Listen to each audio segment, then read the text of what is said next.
Mga kaibigan, mga kapatid, papatunayan ko sa inyo na ang kumpisal sa pari ng simbahang Katoliko ay hindi ayon sa salita ng Diyos na nakasulat po sa Biblia.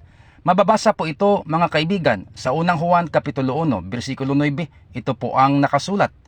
Subalit kung ipinapahayag natin sa Diyos ang ating mga kasalanan, maaasahan nating papatawarin tayo ng Diyos sa mga ito at lilinisin tayo sa lahat ng ating kasalanan sapagkat siya'y tapat at matuwid.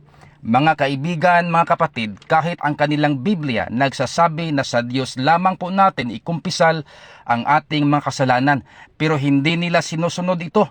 Ang binabasa po nating Biblia ay Biblia ng Katoliko na pinipirmahan ng kanilang kardinal at mga obispo na sa Diyos lamang po natin ikumpisal ang ating mga kasalanan, pero hindi ito sinusunod ng kanilang simbahan. Mga kaibigan, sana po mamulat na kayo sa katotohanan sapagkat ang kapatawaran ay matatagpuan at matatanggap lamang galing sa Diyos, hindi sa pari ng simbahang Katoliko, sapagkat walang kahit isang bersikulo sa Biblia na nangaral ang mga apostol na magkumpisal tayo sa ating kasalanan sa pari ng simbahang Katoliko. Punto Biblikal, kini ang sulugohon sa Dios. Brad Edwin Canonico.